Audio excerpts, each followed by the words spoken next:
love Japanese role-playing games, the Dragon Quest series is a pretty big deal. The entire country of Japan pretty much shuts down when the newest Dragon Quest hits store shelves. Dragon Quest IX, Sentinels of the Starry Skies, is exclusive to the DS and, surprisingly, focuses on multiplayer gameplay instead of the traditional single-player experience.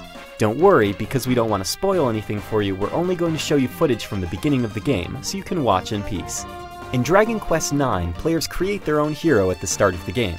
This hero belongs to an angelic race of guardians that watch over the mortal realms below.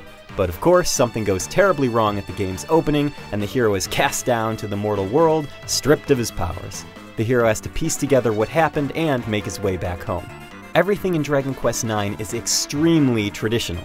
Battles are straightforward, turn-based ordeals where you command all your characters in your party, or you have the AI handle everyone but the hero. Just like countless JRPGs before it, the pacing of Dragon Quest IX will be familiar to anyone even mildly experienced with the genre. You explore a town, head out into the world map, fight through a dungeon, and then repeat steps 1 through 3. The multiplayer functionality in Dragon Quest IX is fantastic. Once the host player opens up a portal into their world, 3 friends can hop in and out at any time, and they maintain full control of their personal hero during that session. They can even run up to your hero and help you mid-battle, which is great. The only downside to being a guest player is that you can't actually progress the story or advance any quests. You are merely an assistant in someone else's world.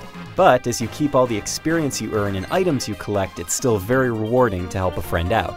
Unfortunately, this multiplayer focus creates a problem for the game's story.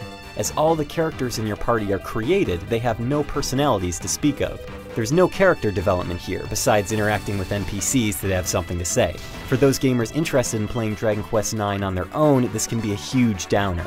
The battle system is also a little disappointing. It's almost too traditional for its own good. Hit attack, use a spell, etc., etc. The only time I got really invested in combat is when I was facing a difficult boss battle, because you really need to manage your character's health and use magic and abilities as effectively as possible.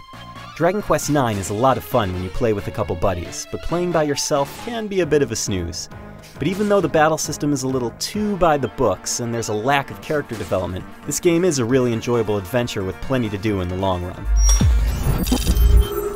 For the full review of Dragon Quest IX and hot slime-on-slime action, hit up IGN.com.